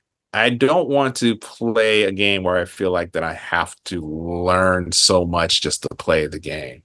And and just I am now at a place in my life where I'm like, I think I just buy a Switch and play Mario. It's I, just like, I I'm like that when you're playing like the Spider-Man games. Like when you're getting to those boss battles and it's like, you know what, at a certain point, I bought the game. You have my money. Give me a skip button. Give me a skip button that lets me advance the story because this is not this is not some personal accomplishment for me. I am on I'm the not that level. I'm on the final boss for Spider-Man 2, and I haven't played since like I think it was like last year in December. That was the last time I played. And I was playing, and I got into that final boss storyline, and I was like, I'm gonna take a break, and I haven't gone back because I just know I'm like, this is awesome, but it's just so difficult to get there. Do I really want to do that? And then that was the same way when I like with Sun Wukong. I was like, oh, I'm no, no, this isn't happening. This Well, just because it runs up against my other fix. I'm a completionist. on Uh, games. Like I like to find all the things, get all the yeah, accomplishments done, have something say 100%, yeah, but I also don't need a difficulty level. Like I'll set it on story mode, whatever the like, say put it on wimp level, whatever you want to call it to try and belittle my dedication to the difficulty of the game. I don't care. If I yeah, bought the thing, I just want to have fun with it. I'm not deriving any self-worth from it and feeling like this is an accomplishment I need to make my life more complete. Just let me enjoy it on my level and be happy with that as a game designer, to be fine with going, right. okay, you want to get past this battle? Boom. You tried it a couple of times, you realize it's not for you, or you don't want to get it hung up. There's, I forgot what Zelda game I just abandoned in that same way. I've never gone back to it. It was, whatever one was for the Wii U that had the motion Breath of the controls. Wild. It was the one right before Breath of the Wild. But they So, had this weird sequence that was in like this phantom other zone where you had to avoid detection by these creatures, and every time you triggered it, you have to start over again. yeah. And it just got so many times. I was like, I'm done. I'm done. I have never gone back and finished it. And I like Zelda games, but no, it's just not. That's what I think I liked about Breath of the Wild and Tears of the Kingdom is that you could set your own level with them. You could focus on what you want. You could choose any path. You can go off and fight Ganon at the beginning if you want to try and do that. Go, try it. Right. Or you can spend your time making a house or kitting out all of your equipment or just exploring the map and jumping off of high things if that's the thing you want to do with it. Mm-hmm. So like that new Star Wars game, the Outlaws game that came out, and I'm looking at people describe the mechanics of there's reputation systems and allegiances, and it's too much. I don't want to have Too to much. Too keep track of much. all that. Just let me play and have fun. Jedi Survivor, Jedi Fallen Order, that was enough for me. Yeah. Give me a linear, little little open worldy, but if you want to follow the story, you can do it. If you want to accomplish things, do it. I don't need to keep track of what this character thinks about me. I Right. don't need that in my life. What I Right. do need in my life right now is to know what your number one item is, though. Ah, that's a good segue. So we built up to this, and you knew from the start this was Yep. going to be. Yep. Because it is personal, near and dear to my heart, and it was just so cool when I was able to um uh uh what I was able to finally do with it. So I don't know the name of it. It's just so cool. Is this painting here? And damn it. There. Nope. Nope. There we go. Nope. There. Right? Okay. See it? So it is of an astronaut getting prepared for a mission, right? And so there's, I think it's two men, as the astronaut is suiting up. This is a painting that sat on the walls in my father's office. My dad was in the Air Force. And so whenever I go to his office on the base and visit, there was that painting. It was just there and it just went wherever we went. It was like my dad had it. And so after my father passed away, it was the one item that I brought back with me here. And then so that when I got my first office as a writer, I was able to hang that on the wall. And it's just my connection to my father. And then also the other thing that's really cool about it was my first childhood dream, which was like I wanted to be an astronaut. I wanted to, wanted to fly to the stars, fly on a rocket ship. I had the Apollo, what was it I think it was the Saturn V rocket. I had the big, it was like a huge one. I actually saw it when I was at Creation Con a couple weeks ago for Star Trek. There was a person that was selling, I think it was that rocket that I had as a kid. It was just so cool. So yeah, so now this hangs in my place because I don't have an office, but if whenever I'm fortunate enough to go back on a show where I get an office, that's one of the first things that I take and I always hang up on the wall. It is just a constant reminder of daring to dream, daring to reach for the stars. And then again, that was, something my father also instilled of like, whatever I put my mind to, I can do and achieve, and I was able to achieve my dreams and goals, maybe not to fly to the stars, but I could basically write about people that go to the stars, right? And also I don't have $200,000 to be a tourist on a penis shaped rocket. So No, just you never know so what'll happen. that's There's so always yeah, individuals. that's my number one object. Immediately when we first had this conversation, I looked and I was like, yeah, that's if anything, if there's anything of sentimental value, that's the first thing that I would grab and take with me after my have my laptop and clutched under my arms. Did your father live long enough to see any of your success? Unfortunately, no. My father saw when I got out of the military, he was very disappointed because my father was a career military. He was in the Air Force for 28 years.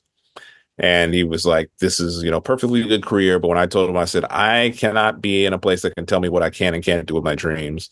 I need to do what I was always intended to do, which was use the military as a stepping stone so that I can go to college. And where I got a partial scholarship and I got out early to go to college and here in Southern California.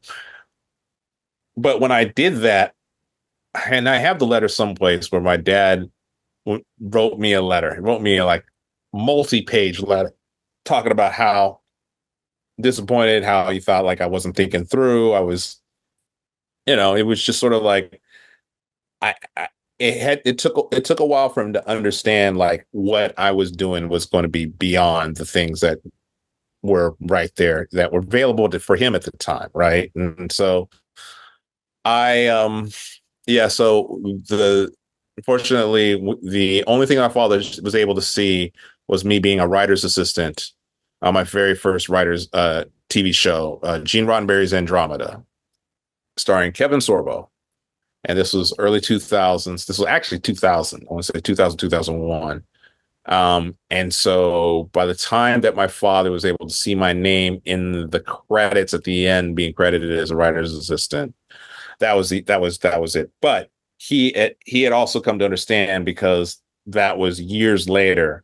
Because when I got out, I was in college first for 4 years, and I was focused on that. And then it wasn't until 1999, 2000 when I started working in Hollywood itself. So by the time that he saw my name and credits in the hospital bed, and unfortunately passed away a couple months later. But I got an account from one of his friends, one of his best friends that visited him, that told me later on. He said how much my dad used to brag about. He goes, my son has the coolest job in the world. Any job that can give you a laptop to encourage you to write. He said that's pretty cool. And so he knew that what I wanted to do or where I was going, but he did not live long enough to see that, achieved. But he knew the path that I was on. So And you had started achieving that. yeah, I had started achieving that. Does it feel like 25 years then? So this would be No, 25th year. next year will be 25th, right? 2000. Well, you said if it was 99 when you would have started. 99, 2000. 2000 was when I started. My father passed away in 2002. Yeah, it was like it was like it was 6 days after his birthday in February. He passed away, but so he went in the hospital November. It was around like right after Thanksgiving, so it was late November 2001, and then he never left the hospital, and so until February. So yeah, so I had started writing on Andromeda or being a writer assistant on Andromeda early 2000s, like around I think it was like March or April or something like that. I can't remember. Uh, maybe it was actually more towards summer. It might be more towards summer because I had met Ashley Miller, who was one of the writers on Andromeda. He and his writing partner Zach Stentz were both dear friends of mine, known them as that, for that long, along with Robert Wolf, who was the showrunner and creator of Andromeda. He Ashley I had met that year at a Comic Con, the LA Comic Con, where we were jockeying for position trying to watch the new X-Men trailer. And we were either going to fight or we are going to talk, and we ended up talking and discovered that he was writing on that show. So we fast became friends, and we fast became sort of like my unofficial mentor. We're meeting once a week talking about writing after he read something of mine where he's saying, like, I see no reason why you can't make it in this business. And so we would just keep in touch and meet for dinner like every other week. And I got my first taste of being in a writer's room, like because he invited me to the office, and I, walking through, seeing the writer's room, seeing the whiteboard, the dry erase board, with the episodes being broken and stuff. That was where I was like, "Ooh, this is kind of cool." And then about 6 months into our friendship, he reached out saying, like, "Hey, the writer assistant's leaving the show. I think you should interview for it because I think you got a good shot at getting the job." Went in, met with Robert, met with all the other writers, and ended up getting hired. So yeah, I think that was like in late summer, early fall. So then I had been working. So that's where um my dad got sick, passed away. So yeah, almost come next year it will be about it'll be 24 years. Do you For a know long where time. do you know where he got the artwork from? No, do not know. I think it was someplace in the Far East. It was an artist that had painted it. So it's a one of a kind, to my knowledge. It's like one of those like small artists that, sort of like street artist type of people, or just in store and about it and got, it was painted. But it's held up. It's still, like I said, it's on my wall. It still has the glosses on that's on there, the lacquer that whole, that's sealed in Sealed it the in? painting. Yeah. But it's on a piece of wood. So it's not a canvas. It's like painted on this wood. Is it signed? Any I so there's don't see no it. Sure. Like I said, that's why I think it's like one of those like street artists. just a piece that struck his fancy as he Yeah, was walking past and yeah. He has that, and he has this black and white. Now that one I think is like sort of recreation. I don't know if it's the original one or not. It's of Hannibal, and not Silence of the Lambs Hannibal, but like actual Hannibal the right, general, as he's crossing the Alps with elephants a and pack of elephants. right. Um. Oh dear. Hold on one second. That's the gardener on the other side of the You know what? fence. It's don't even hear it. So we're good to Oh, you go. can't hear it? Nope. Nope. You can't hear that? Noise cancellation works just that well. Can't hear it at all. Oh, perfect. Okay.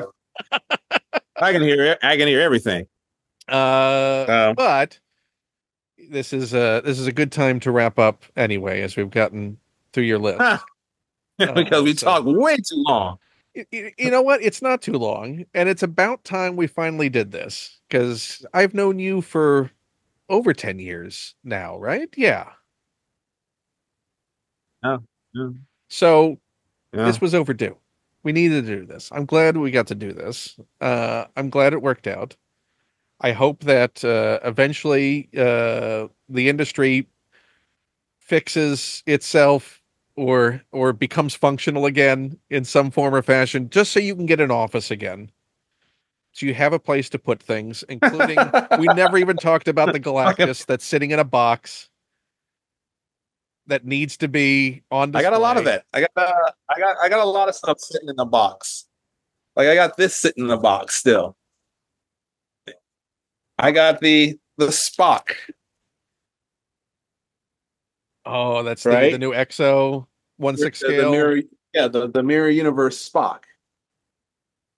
It's still not just in a box, but in a bag, sealed. I got it, So but even though you don't have a place for you're very much until I have a place, I'm not opening this thing. pretty much, pretty much until I have an office again. So until then, Yeah. you're basically a warehouse.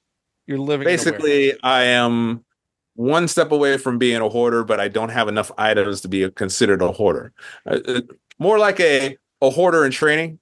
But even then, because like I've had people, I had like a professional declutterer come help me declutter some Here's things. my So theory on hoarding is the line that separates it when you because obviously is curation and yeah, organization. true. If you have a lot of stuff but it's organized and presented, then that's not hoarding. If you are climbing over it to get to things and things litter the floor, then I think that you've moved into hoarding The only thing that territory. litters the floor right now because I just haven't put away are clean clothes. A pile of clean clothes. Yeah, They're yeah. clean, but they're just littering like part of the, by the bed in the I car. don't think Like I need. anyone's going, oh, Deric, you're hoarding this clean laundry. You're You never know. You, maybe, you never know. maybe. Now that Does I've it bring shared you it on joy? here, Does I the might. laundry bring you joy? Right. Yeah. Does it bring joy? Joy of wearing clean clothes? 50-50, right? And I I live think by that myself. It's the other thing we've learned is the things that bring you joy only have to be authentic to you, not to anyone else. So going back to that, I think that sword is beautifully representative of something we all need to take away. That it's the memory and the emotion tied to the object and the context that only you have for it that makes the item that you have in your possession special. Because at the end of the day, nearly everything we have is going to wind up in a skip or on a curb or with someone who has no idea of the history that we have connected to it. So yeah. it's No, it's listen, so it's I important got for me in I got doing in doing a having a conversation like this and having a show like this to present to people, hey, why was this item special? right, Because otherwise the stuff behind me is just stuff that people will go, you know what? That's just a bunch of figures, and it goes in a Lucy bin at some point afterwards, or right, that piece of artwork which is deeply, deeply personal and emotional to you.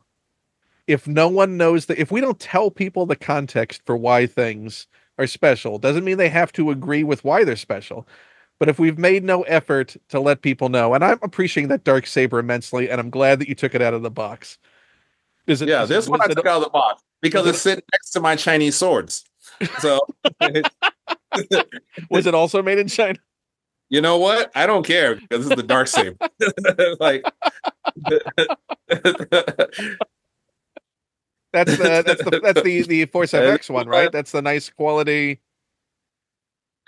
yeah, yeah.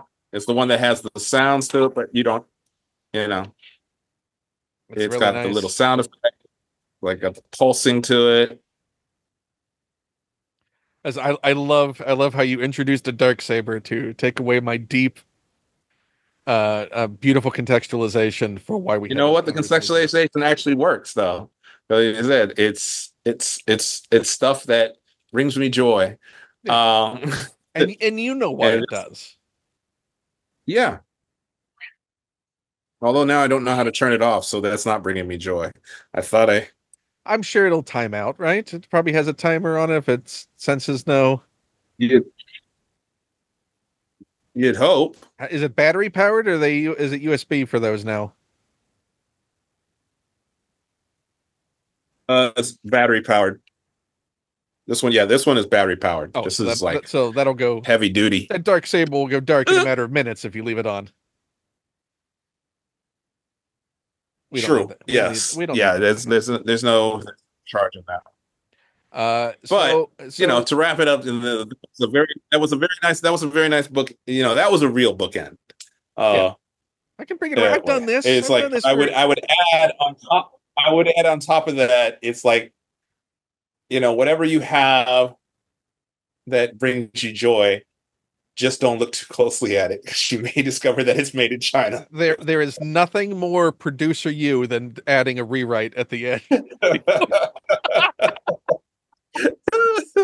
Well, no, because like I'm just like now I'm just looking at I have an X-wing over there from Sideshow. I'm like, I know where it's from. Don't look. Don't look. I just hope this inspires you Well, to look, it's not called a Japanese X-wing, so that's the thing. So if it was made in China, that's fantastic. That's fine.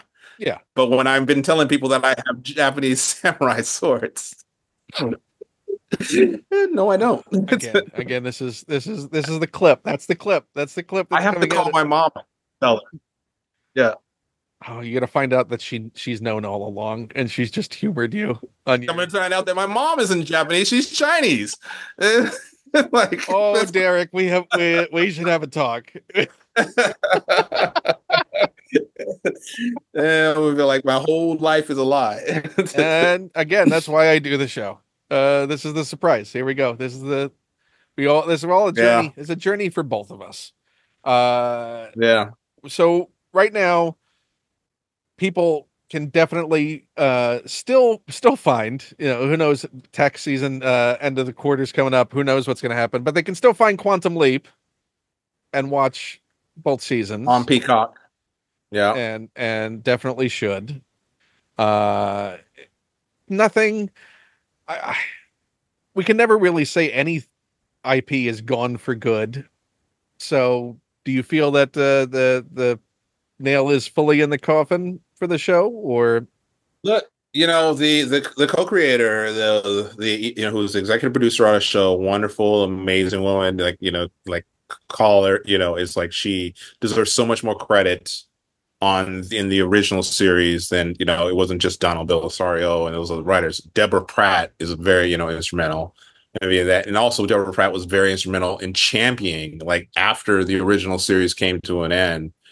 She was the one that picked up that torch and kept it and just tried to keep bringing it back year after year, for a very long time, getting close to making a movie, getting close to bringing it back to the series, in different versions. So finally, when she was able to get it into the right people's hands and the right people that, that assembled together that said like, yes, let's make this show.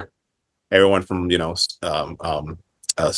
Stephen Lillian and Brian Winbrand, who developed it with, and Martin Garrow, who was our producer and became the showrunner, and Dean Jagaris and all the fantastic writers, and then our talented cast and crew. It was like it was just when I was talking about the thing of like how it is so crazy how anything gets made because it takes so many different elements to get something made. And when it gets made well, like when something comes out and you're just like, whoa, that's a miracle.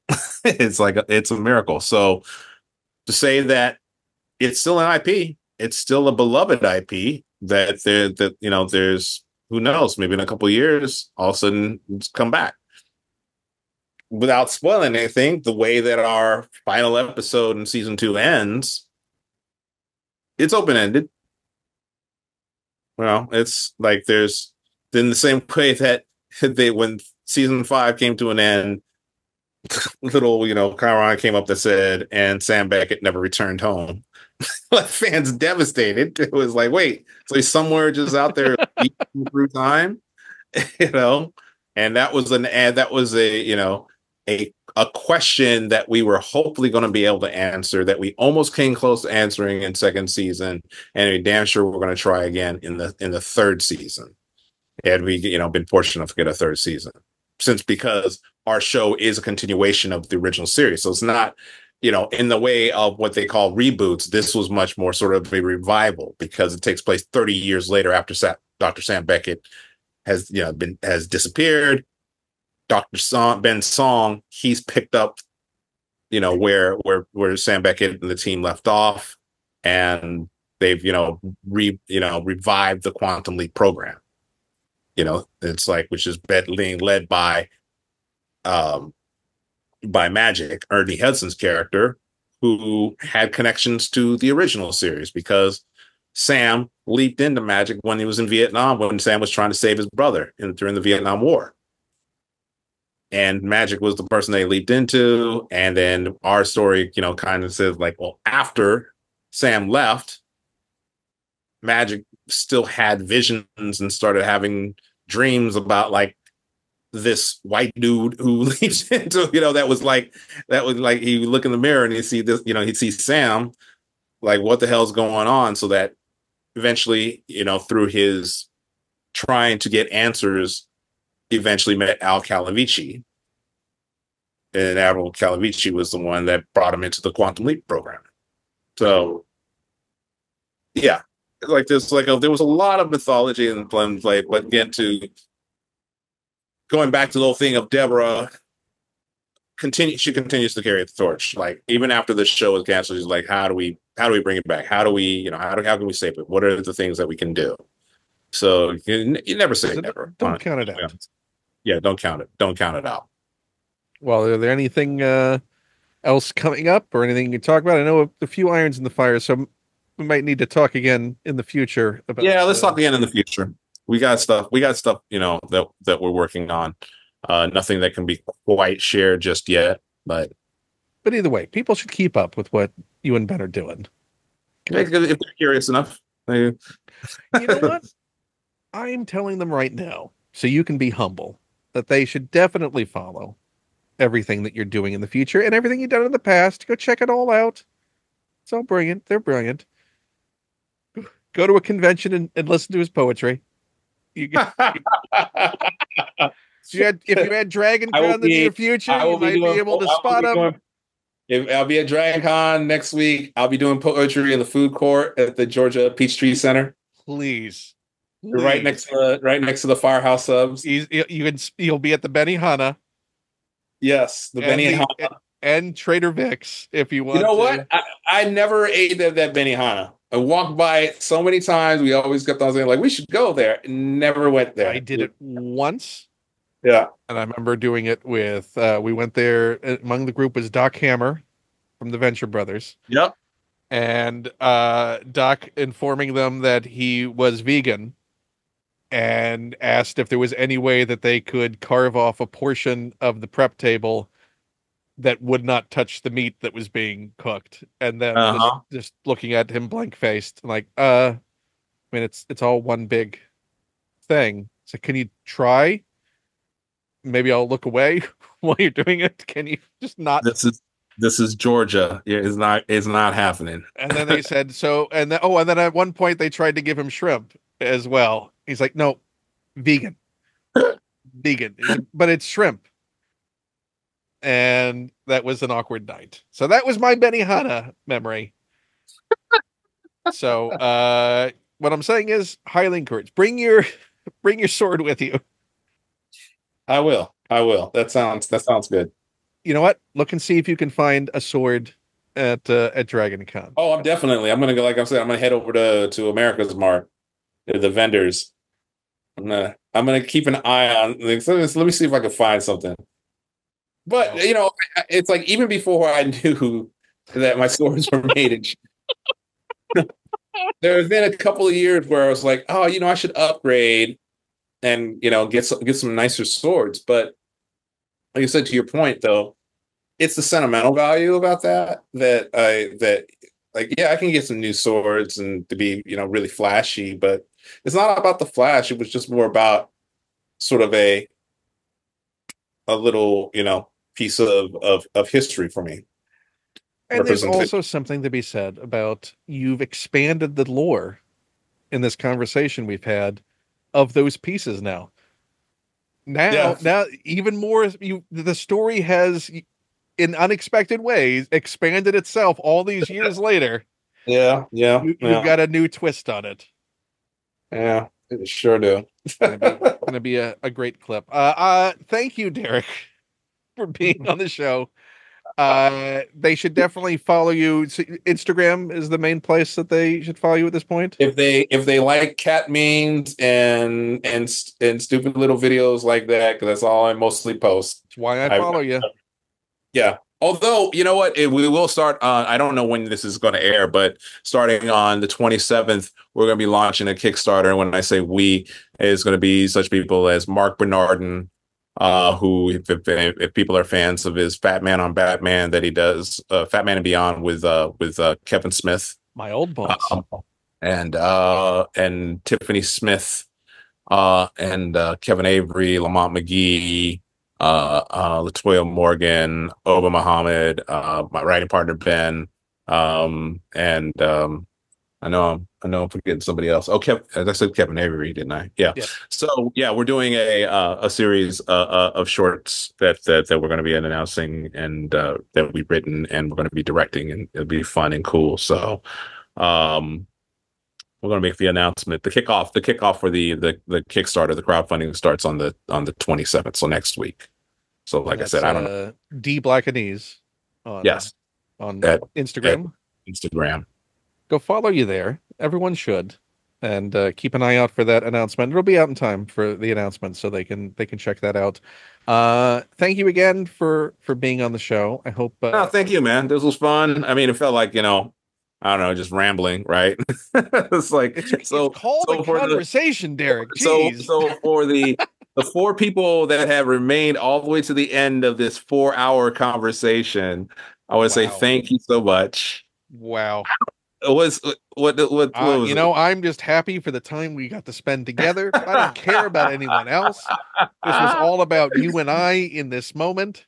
It's the sword That's thing. The what sword thing was the turn, right? You said that was when suddenly everything just it was all everything downhill from was there. like it didn't matter. It just went all downhill from there.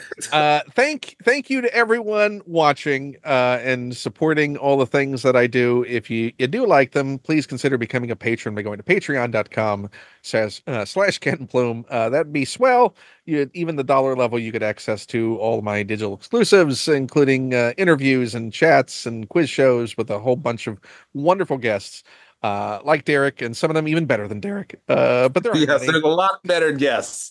Uh, this is like getting five numbers of the lotto, but you're not getting that six. Here's So the thing that's always was the ethos for everything I did is, do I want to talk to them? That's the only criteria that is necessary for a show that I'm doing.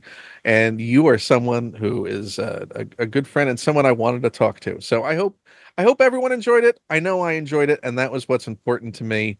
And that's the context. I don't care where it was made. Uh, Thank you all. Hit that like button, the you're follow never gonna let me, me live that one down. all I that know. notifications, all those things. Oh, again, that clip is gonna delight so many people. I'm as we're going right now, I'm sending it to Yvette. Uh-huh. She will watch it. It's gonna be mentioned at the next brunch, Yeah. guaranteed. Thank you all. Go do that. Go follow me on all the socials. Go follow Deric, and see you next time on all the stuff. And bye, everybody. Bye, everyone.